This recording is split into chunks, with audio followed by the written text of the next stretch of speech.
നമസ്കാരം.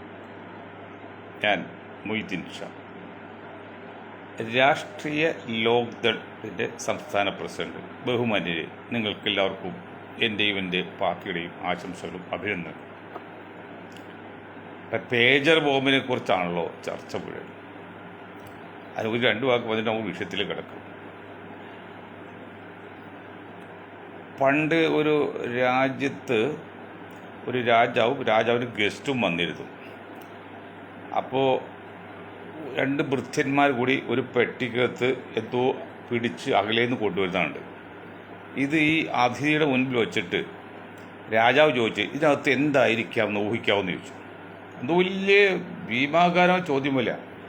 അദ്ദേഹം ഈസി ആയിട്ട് പറഞ്ഞ അത് പാകത്തെ മാതള നാരങ്ങയാണെന്ന് തോന്നുന്നു, ഈസി ആയിട്ട്. അപ്പോൾ രാജാവ് ചോദിച്ചു, നിങ്ങളിതെങ്ങനെ മനസ്സിലാക്കി? അത് പിടിച്ചു കൊണ്ടുവന്നപ്പോൾ ഉരുണ്ട് കളിക്കുന്ന പോലെ തോന്നി. ഈ മാതൃ നാരങ്ങ പെട്ടിക്ക ചെറിയ ബോക്സായി പറഞ്ഞേ, പല അരിപ്പെട്ടി പോലെയൊക്കെ വെച്ച് കഴിഞ്ഞാൽ അനങ്ങുമല്ലോ. അപ്പോൾ ഉരുണ്ട് സാധനം മനസ്സിലായി. അപ്പോൾ നിങ്ങൾ പാകമായില്ല എന്നിങ്ങനെ മനസ്സിലായി. ഈ പെട്ടി എവിടെ കൊണ്ടുവന്ന് നോക്കിയോ നിങ്ങളുടെ രാജാവ് തോട്ടത്തിൽ നിന്നാണ് കൊണ്ടുവന്നത്. തോട്ടത്തിൽ നിന്ന് കൊണ്ടുവന്ന പെട്ടിയിൽ ഉരുണ്ടതാണെങ്കിൽ മാതൃ നാരങ്ങ ആയിരിക്കും.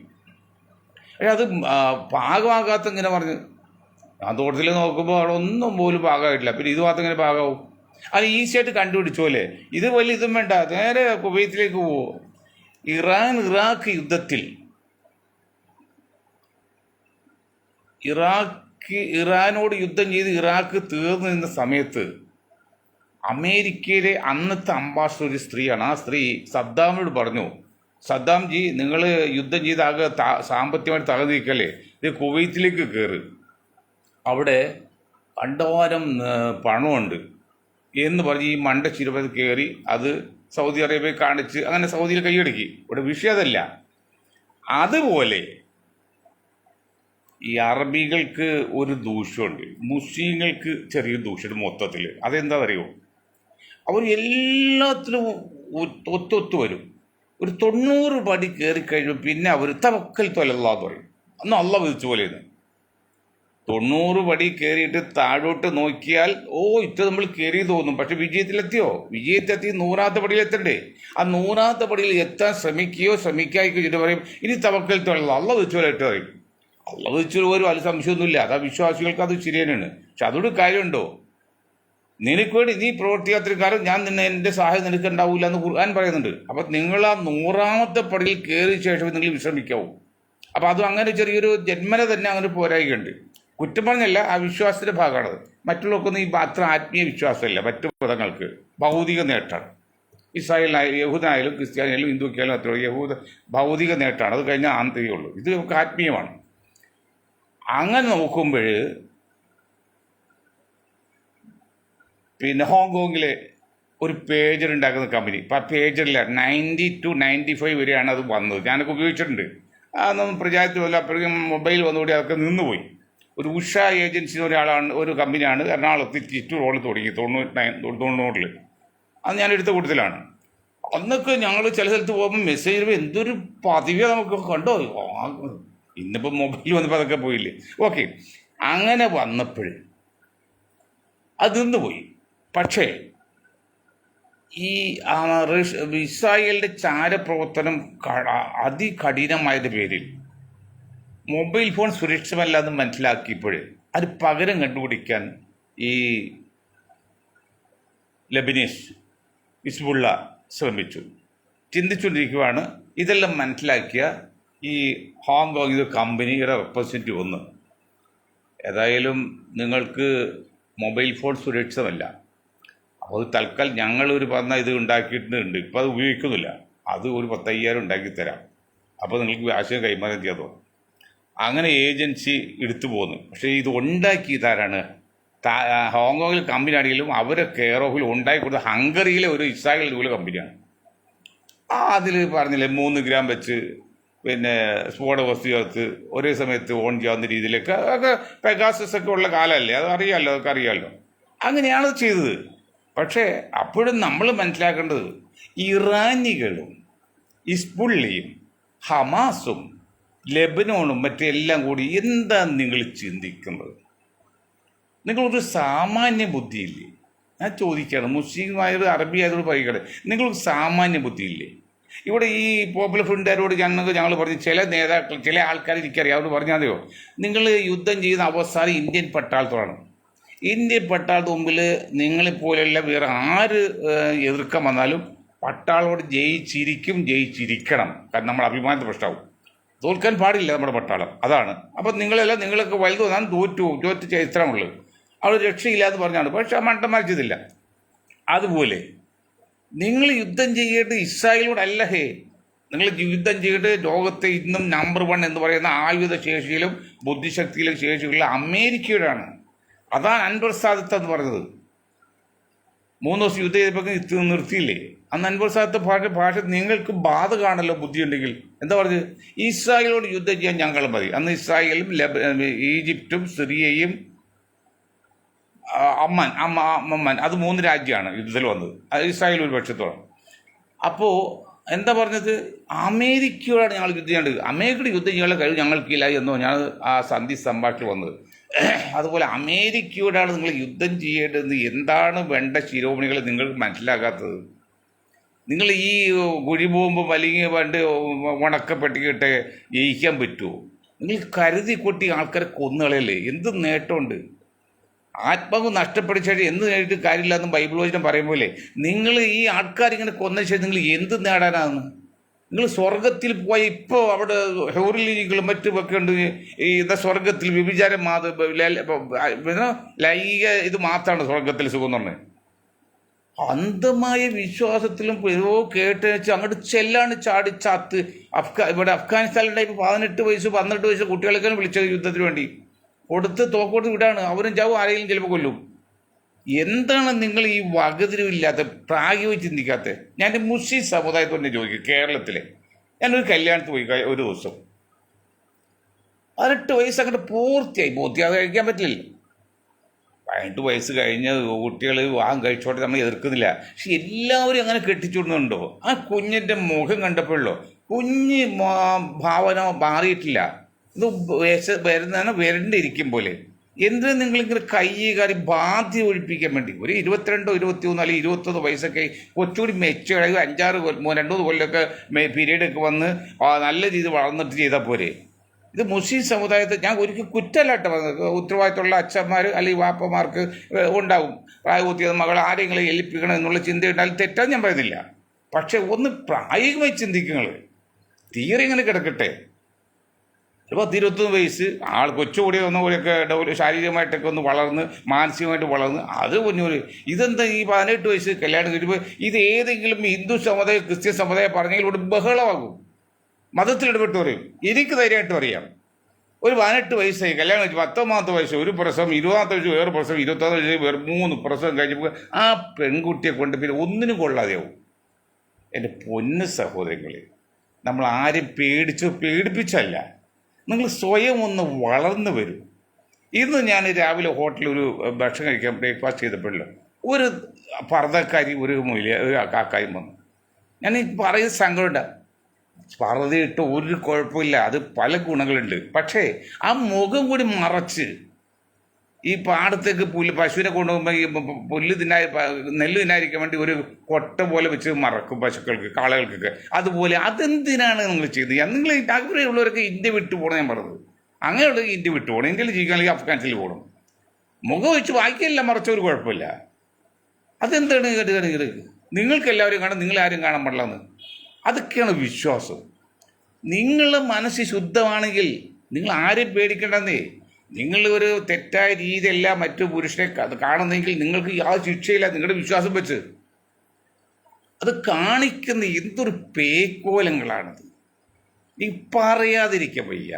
നിങ്ങൾ എന്തൊക്കെ എന്നെ കുറ്റപ്പെടുത്തിയാലും അല്ലെങ്കിൽ മോശമൊക്കെ ചിത്രീകരിച്ചാലും ഒരു ഇഞ്ച് അതിൽ വിട്ടു നമ്മൾ കൊടുക്കില്ല. കാരണം അറിയോ, നിങ്ങൾ പറഞ്ഞിട്ടോ ഒരുപടി കൊടുത്ത്. കാരണം ഇപ്പോൾ സ്വർണം 50-60,000 പൈസ പവന്, 10 വരെ സ്വർണ്ണം വാങ്ങി 6 ലക്ഷം രൂപ വരും. ചിലർക്ക് സാധിക്കാത്തവർക്ക് ഈ പറഞ്ഞ കിട്ടാൻ പിന്നെ അറിയില്ലല്ലോ അവർ സ്വർണ്ണം ഉണ്ടല്ലോ. അതൊക്കെ നല്ലൊരു മാറി.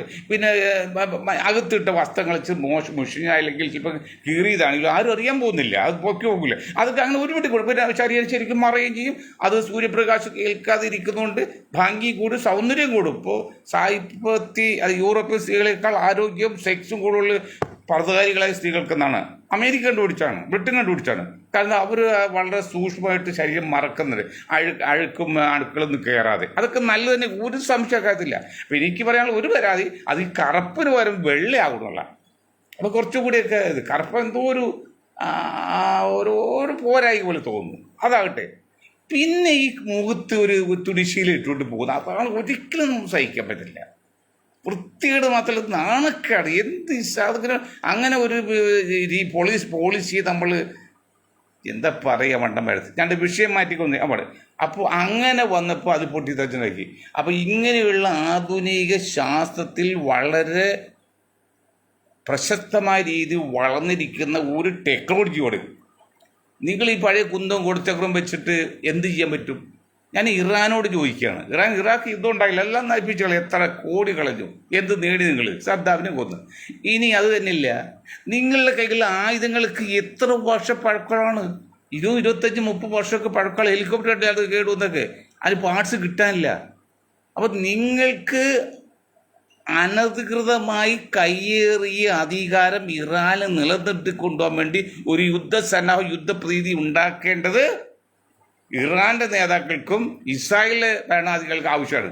അപ്പോൾ പാവപ്പെട്ട ജനങ്ങളെ കൊല കൂടുതൽ നിങ്ങളുടെ അധികം നിലനിർത്താതെ കള്ളന്മാർ എന്ന് പറയുന്നത്. നിങ്ങൾ എന്ത് അള്ളാഹുവിനെ വിശ്വസിക്കും? ഏത് അള്ളാഹു നിങ്ങൾ വിശ്വസിക്കുന്നത്?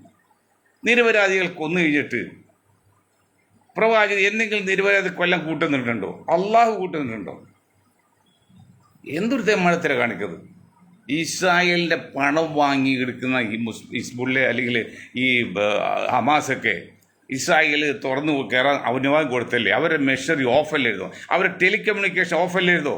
അപ്പോഴേ നിങ്ങൾ കയറി 10,000 പേര് കൊല്ലാനും പിന്നെ എന്താ ബന്ദികളെടുത്ത് അല്ല നിങ്ങളുടെ കഴിവുണ്ടെന്ന് വിചാരിക്കണ്ട. അത് മണ്ടന്മാരല്ലേ? അതിന് ഇസ്രായേൽ ചില ലക്ഷ്യങ്ങളുണ്ടായിരുന്നു. ഇറാഖിൽ കയറാൻ വേണ്ടി, ലെബനോണിൽ കയറാൻ വേണ്ടി, അഫ്ഗാനിസ്ഥാനിൽ കയറാൻ വേണ്ടി അമേരിക്ക ആ ഇരട്ട ടവർ തകർക്കാൻ ട്രെയിനിങ് കൊടുത്ത സംഭവം നിങ്ങൾക്കറിയില്ല. ചിലർക്കറിയാം. അതിൻ്റെ പേരിലല്ലേ ഇറാൻ നശിപ്പിച്ച്, ഇറാഖ് നശിപ്പിച്ച്, ഇപ്പോൾ പിന്നെ ലെബനോൺ നശിപ്പിച്ച് അഫ്ഗാനിസ്ഥാൻ കളഞ്ഞത്. അമേരിക്ക അവിടെ കയറി വെലസിയില്ലേ? ഇത് നിങ്ങൾക്ക് ഏത് കാലത്താണ് ഇനി മനസ്സിലാകുന്നത് സുഹൃത്തുക്കളെ? ഞാൻ അറബികളോട് ചോദിക്കുകയാണ്, മുജാഹിദ് അല്ലാത്തവൻ്റെ ഷിഹാകൾ ചോദിക്കുകയാണ്. ഷിഹാക്കൾ തന്നെ ഒരു തീവ്രവാദി അലി ഒലിയുള്ള എന്ന പ്രവാചകന് പകരം അലിയാർ തങ്ങളാണ് പ്രവാചകൻ ആരുടെ വിശ്വാസം. ബോംബെയിലൊക്കെ ഞാനുള്ള സമയത്തല്ലോ മുഹറം 10 ചെല്ലുമ്പോൾ ഈ ഒരു ഇരുമ്പ് ചങ്ങൽ കൊണ്ടൊക്കെ ശരീരത്തെ അടിച്ച് രക്തം വരുത്തും, പൊട്ടിക്കും, ആ ഒരു ബഹുമാന സൂചികമായിട്ട്. അതെന്തൊരു വിശ്വാസമാണ്? കാടന്മാർ ഈ പഴയ പെരുതിരി വെച്ചുകൊണ്ട് ഞാൻ ഇപ്പം ചെയ്തെന്ന് പറഞ്ഞ് നിർക്കല്ല, ലോകത്തെ ഭീഷണിപ്പെടുത്തി നിർത്തല്ലാതെ ഇറാനെ കൊണ്ട് എന്ത് സാധിക്കും എന്നാണ്. പിന്നെ ഇനിയിപ്പോൾ ഹിസ്ബുള്ളയുടെ പ്രഖ്യാപനമുണ്ട്, ഞങ്ങൾ പകരം ചോദിക്കുക എന്താണ്? കുറേ ഇസ്രായേലികളെ കൊല്ലോ അല്ലെങ്കിൽ അവിടെ പിന്നെ നശിപ്പിക്കുകയോ ചെയ്യാം. അതുകൊണ്ട് നിങ്ങൾക്ക് ഒരു ഉറുമ്പിൻ്റെ ജീവൻ പോലും ഉണ്ടാക്കാൻ സാധിക്കുമോ?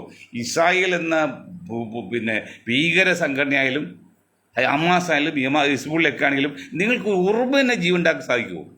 നിങ്ങളല്ലേ ഈ ആയിരക്കണക്കിന് നിരപരാധികളെ, കുഞ്ഞുമക്കളെ, 2 വയസ്സുമില്ലാത്ത കുഞ്ഞുമക്കളെ കൊല്ലാൻ നിങ്ങൾ കൂട്ടുമെന്ന് പറയാതിരിക്കാൻ പറ്റുമോ? ബുദ്ധിയില്ലാത്ത വർഗങ്ങൾ പറഞ്ഞേ തീരുന്നത്. വല്ല തേടാൻ പോകുന്നുണ്ടോ? അപ്പോൾ അതുകൊണ്ട് അങ്ങനെയുള്ള തന്ത്രത്തിൽ പെട്ടുപോയി. അങ്ങനെയാണ് ഈ പേജർ യുദ്ധം അത് തന്നെ അവരുണ്ടാക്കിയത്. നിങ്ങൾക്ക് പറ്റുക വിശ്വസിക്കുക, അല്ലെങ്കിൽ വിശ്വസിക്കേണ്ട നിങ്ങൾ ഇഷ്ടം പോലെ ചെയ്യും. ഞാൻ അടുത്ത കാര്യത്തിൽ കിടക്കുന്നത് ഈ പി ജയരാജൻ്റെ ഒരു പുസ്തകം ഇറക്കുന്നു. ഞാൻ പറഞ്ഞല്ലോ, ന്യൂനപക്ഷ പ്രീണനം കൊണ്ട് എന്തെങ്കിലുമൊക്കെ നേടാമെന്ന് CPM വിചാരിച്ചു. അതിൻ്റെ പേരിൽ അവർ മണങ്ങിട്ട് വാളെ പിടിക്കാൻ നോക്കി. ഇട്ടത് മണങ്ങാണ്, ഇട്ട് വാളയാണ്. പക്ഷെ മുസ്ലിം സമുദായം എന്താ മനസ്സിലാക്കുന്നറിയോ? പഴയ മുസ്ലിം അല്ല, പഴയ കാലിച്ചാക്ക്.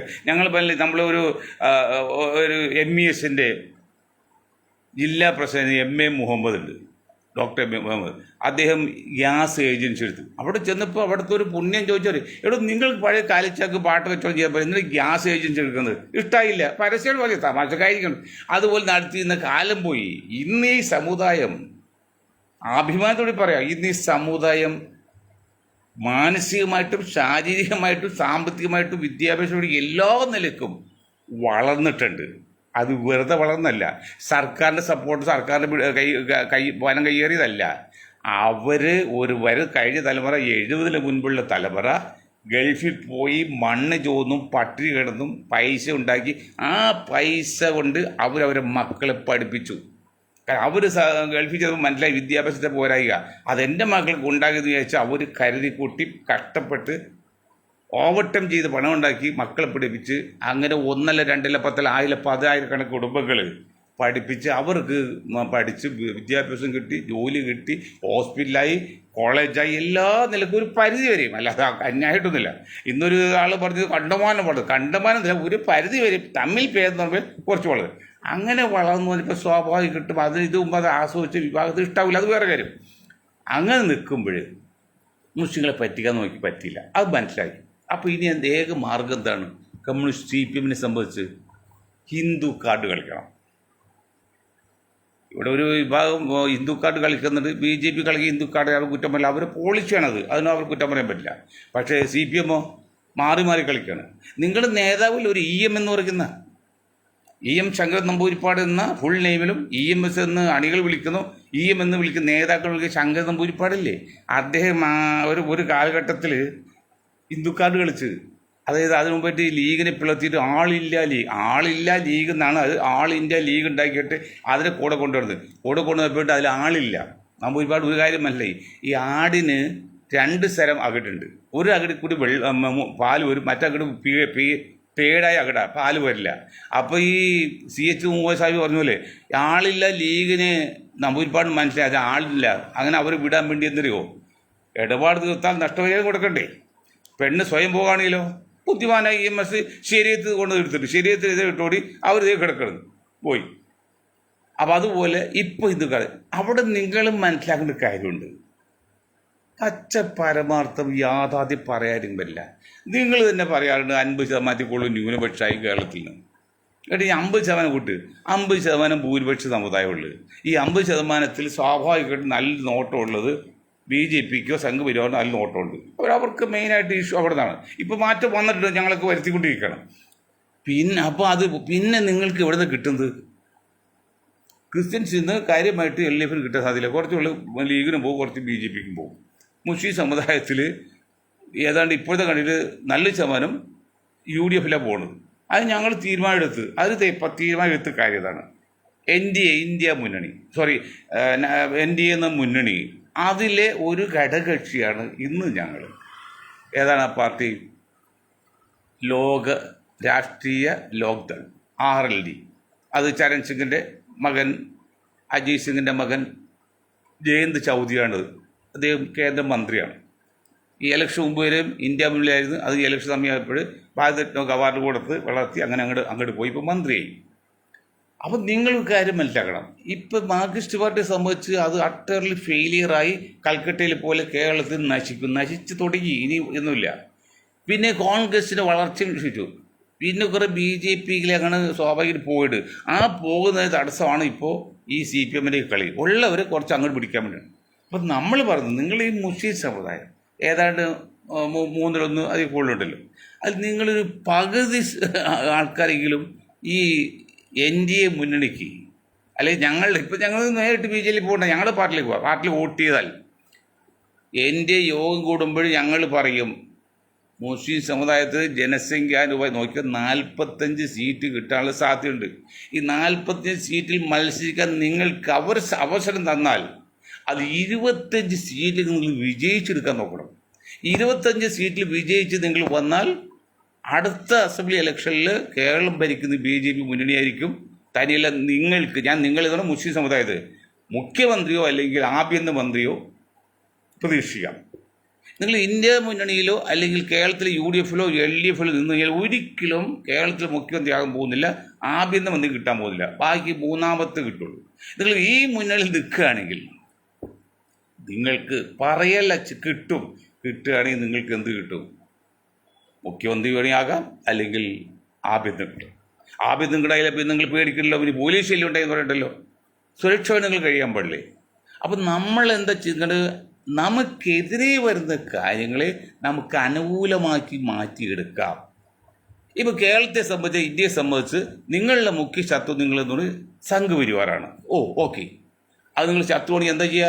നമ്മൾ മിത്താക്കി എടുക്കുക, അതിലേ കഴിവ്.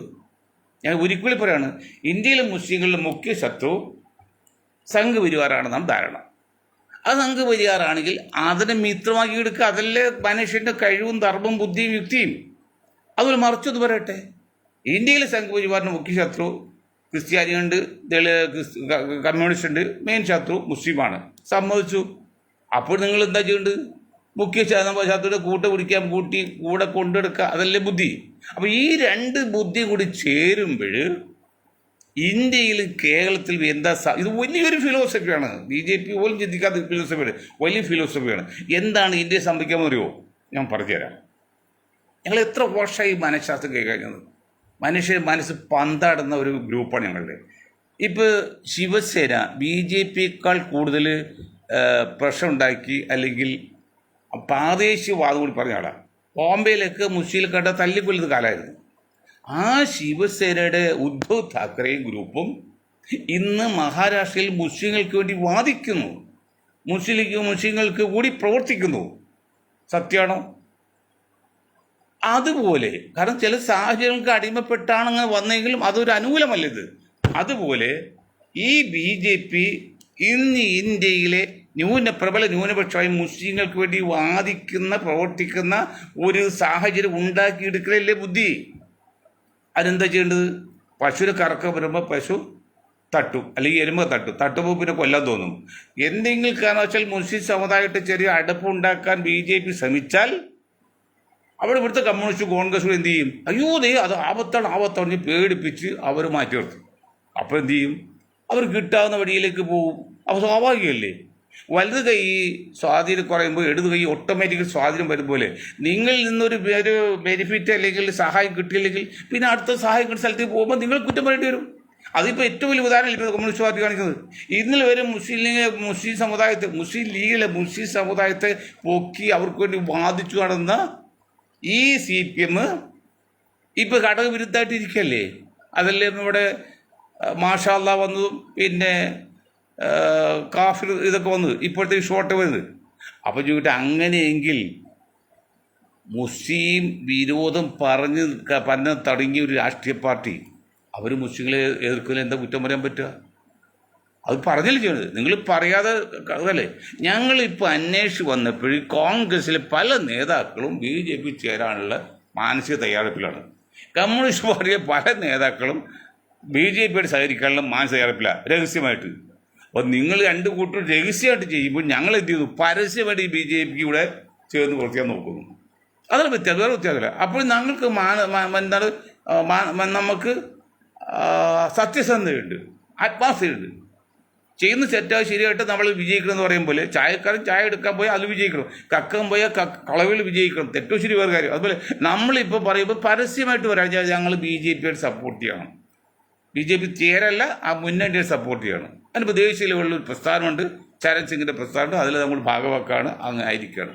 അപ്പോൾ ഇങ്ങനെയൊക്കെ വെച്ച് നോക്കുമ്പോൾ CPMൻ്റെ നില വളരെ പരിതാപകരം. അങ്ങനെ ഒരു ആക്കിയെടുത്തു, ഒരു കുടുംബത്തിലെ 1-2 വ്യക്തികൾക്ക് വേണ്ടി ആക്കിയെടുത്താണ്. അതിന് എന്തെല്ലാം ഒളി പറഞ്ഞാലും എന്തെല്ലാം ഇത് പറഞ്ഞാലും അവിടെ ഞാൻ ഒരു കാര്യം വീണ്ടും പറയാണ്, ഈ കോൺഗ്രസ്സുകാരോട് അല്ലെങ്കിൽ UDFനോട് പറയാണ്, നിങ്ങൾ എന്ത് ചെയ്യണം? കേസ് ഒന്നുമില്ല, വയനാട് കേസ്, അതിൽ എസ്റ്റിമേറ്റാണ് ഇട്ടത്. എസ്റ്റിമേറ്റ് എപ്പോഴും ഒറിജിനൽ ഇല്ലെന്നറിയാമല്ലോ. അത് കണ്ടുകൂടാ, അത് കുത്തിപ്പൊക്കി നിങ്ങൾ LDF കുറ്റം പറഞ്ഞാൽ അതൊന്നും ന്യായമല്ല. നമ്മൾ എപ്പോഴും പ്രശ്നാധിഷ്ഠിതമാണ്. BJPയോട് സഹകരിക്കുമ്പോഴും CPMമായിട്ട് എതിർക്കുമ്പോഴും കോൺഗ്രസ്സായിട്ട് മിതത്വം പാലിക്കുമ്പോഴും നമ്മൾ എപ്പോഴും പ്രശ്നാധിഷ്ഠിതമാണ്. നല്ല കാര്യമാണ് പറഞ്ഞെങ്കിൽ ആര് പറഞ്ഞാലും നമ്മൾ സ്വീകരിക്കും. അപ്പോൾ ഇതിൽ മാർക്സിസ്റ്റ് പാർട്ടി അല്ലെങ്കിൽ LDF ഗവൺമെൻറ് നിങ്ങൾ കുറ്റപ്പെടുത്തിയാൽ നിങ്ങൾ മണ്ടനാവും, അത് വേറെ കാര്യം. അതുകൊണ്ട് ഇത്തരത്തിൽ പറയുന്നത് CPMൻ്റെ പോക്ക് കേരള രാഷ്ട്രീയത്തിൽ ദേശീയ ലെവലിലൊന്നും അത്ര ക്ലിയർ അല്ല, അത് അപകടത്തിലേക്ക് പോവാണ്. അതിൽ പല കാരണം പല പ്രാവശ്യം പറഞ്ഞ് ഞാൻ കൂടുതൽ പറയുന്നില്ല. അപ്പം അതുകൊണ്ട് മുസ്ലിം സമുദായത്തോട് പറയാനുള്ളത്, ഇത് ഒറ്റപ്പെട്ട ശബ്ദമല്ല, ഇതൊരു കൂട്ടായ തീരുമാനമാണ്. നിങ്ങൾ ഇന്ത്യൻ നാഷണൽ കോൺഗ്രസ് നയിക്കുന്ന മുന്നണി ചേർന്നാൽ നിങ്ങൾ ഇന്ത്യയിൽ പ്രധാനമന്ത്രിയാവില്ല, ഉപപ്രധാനമന്ത്രിയാവില്ല, ആഭ്യന്തരയാവില്ല. 3 സ്ഥാനം ഒരിക്കലും നിങ്ങൾക്ക് കിട്ടില്ല. നിങ്ങൾ LDF കൂടെ നിന്ന് കേരളത്തിൽ വന്നാലും നിങ്ങൾക്ക് ആഭ്യന്തരം കിട്ടില്ല, പിന്നെ മുഖ്യമന്ത്രിയും കിട്ടില്ല. മറിച്ച് നിങ്ങൾ ദേശീയ ലെവലിൽ BJP ആകെയുള്ള മുസ്ലിങ്ങൾ 10, അതായത് ആകെയുള്ള മുസ്ലിങ്ങൾ 50% മുസ്ലിങ്ങൾ BJP ദാനി വോട്ട് ചെയ്താൽ നിങ്ങൾക്ക് ദേശീയ ലെവലിൽ ഒരു ഉപപ്രധാനമന്ത്രി വരെയും തരും. അവർ ചരിത്രം പഠിച്ച അങ്ങനെയാണ്. ചെയ്യാന്ന് ചെയ്തിട്ടുണ്ട്, ചെയ്യുകയും ചെയ്യും. പക്ഷെ നിങ്ങൾക്ക് മനസ്സിലാക്കാൻ പറ്റത്തില്ല. അത് നിങ്ങളുടെ കുറ്റമല്ല, അത് നിങ്ങളുടെ കോൺഗ്രസിനും കമ്മ്യൂണിസ്റ്റും നിങ്ങളെക്കുറിച്ച് പേടിപ്പിച്ച് നിർത്തുകയാണ്. ഞാനിപ്പോൾ വേറെ ഇതൊക്കെ ചോദിക്കുമ്പോൾ നിങ്ങൾ ചെറിയ BJP വർഗീയത ഉണ്ടാക്കുകയുള്ള കൊലപാതകം അതിൻ്റെയൊക്കെ കണക്ക് ഞാൻ പറഞ്ഞാണല്ലോ. നിങ്ങൾ തലയിൽ മുണ്ടിട്ട് ഓടി വരും. അതൊന്നും ഇപ്പം പറഞ്ഞാൽ എല്ലാവർക്കും സമയം വേറെ കിടക്കാണ്. പബ്ലിക് മീറ്റിങ്ങിൽ വരും. അപ്പോൾ ഞാൻ പറയും എന്തൊക്കെയെന്നുള്ളു. ആയുസുണ്ടെങ്കിൽ ആയുസിലേ പോട്ടെ. അപ്പം ഇത്തരണത്തിൽ ഈ സമുദായത്തെ പറ്റിക്കുകയും വഞ്ചിക്കുകയും ചെയ്ത കോൺഗ്രസും കമ്മ്യൂണിസ്റ്റും മാറ്റി നിർത്തിയിട്ട് നിങ്ങൾ ഇപ്പോഴും ഇന്ത്യയിലെ പ്രത്യേക സാഹചര്യത്തിൽ ബുദ്ധിയുള്ള മുസ്ലിം സമുദായം BJP ആയിട്ടോ അല്ലെങ്കിൽ സംഘപരിവാരമായിട്ടോ ധാരണ എത്തി കൊല്ലുമ്പോൾ ഏറ്റവും വലിയ ധാരണ എത്തിയല്ലോ CPM RS തമ്മിൽ കണ്ടില്ലേ. M1 കൊലം നിർത്തിയല്ലോ. അതുപോലെ നിങ്ങൾ ശത്രു എന്ന് മാറി പിന്നെ വേറെ കാര്യമുണ്ട്, മലരും പൊട്ടും എന്ന് കണക്കാക്കി ആ ഒരു പരിപാടിയൊന്നും വേണ്ട. അതൊന്നും വെച്ചിട്ട് മുന്നോട്ട് പോയിട്ട് പോവില്ല. നിങ്ങൾ ആത്മാർത്ഥമായിട്ട് പ്രത്യയശാസ്ത്രത്തെ അതിൻ്റെ നല്ല വശങ്ങളെടുത്ത് അംഗീകരിച്ചുകൊണ്ട് ആ പ്രത്യയശാസ്ത്രം അല്ലെങ്കിൽ അതിൻ്റെ ഗ്രൂപ്പായിട്ട് ചേരുക. നിങ്ങളൊരു RS ആകണമെന്നോ BJP ആകണമെന്നില്ല. ആ ഒരു മിനിമം പരിപാടി എന്നാണ്. മിനിമം പരിപാടി, അതായത് മുന്നണി രാഷ്ട്രീയം. ആ മിനിമം പരിപാടി വെച്ചുകൊണ്ട് മുന്നോട്ട് പോയാൽ നിങ്ങൾക്ക് ശുഭമാണ്. മറ്റേതൊരു പ്രസ്ഥാനം തന്നേക്കാൾ കൂടുതൽ ആത്മാർത്ഥമായിട്ട് സഹകരിക്കുന്ന കാര്യത്തിൽ അനുഭവം കൊണ്ടും മനഃശാസ്ത്ര പഠന നിലയിലും നിങ്ങൾക്ക് ഉറപ്പ് പറയാം. അതൊന്ന് നിങ്ങൾ ചിന്തിക്കാം. അന്ധമായി വിരോധം പാടില്ല. ഇക്കാര്യം പറഞ്ഞുകൊണ്ട് ഞാൻ എൻ്റെ വകൾ നിർത്താണ്. അതിന് മുൻപായിട്ട് 1-2 കാര്യങ്ങൾ പറയാനുണ്ട്. ഒന്ന്, എൻ്റെ സുഹൃത്തായിരുന്നു JK പോൾ. അദ്ദേഹം പ്രസ് ക്ലബിലെ സെക്രട്ടറി ആയിരുന്നു. 10-75 വയസ്സുണ്ടായി. പിന്നെ നമ്മുടെ ബഹുമാന്യായ IB ഈഡൻ MLA-യുടെയും MP ആയിരുന്നപ്പോഴും അദ്ദേഹം സ്റ്റാഫായിരുന്നു. അദ്ദേഹം ഇന്നലെ മരിച്ചു. ഇന്നിപ്പോൾ 4 മണിക്ക് ശവദാഹം നടത്തി. അദ്ദേഹത്തിന് ആത്മാവിന് നിത്യശാന്തി നേർന്നുകൊണ്ട് ഞാൻ എൻ്റെ വാക്കുകൾ നിർത്തും. നിങ്ങൾക്ക് ഒരായി നന്ദി. ജയ് ഹിന്ദ്.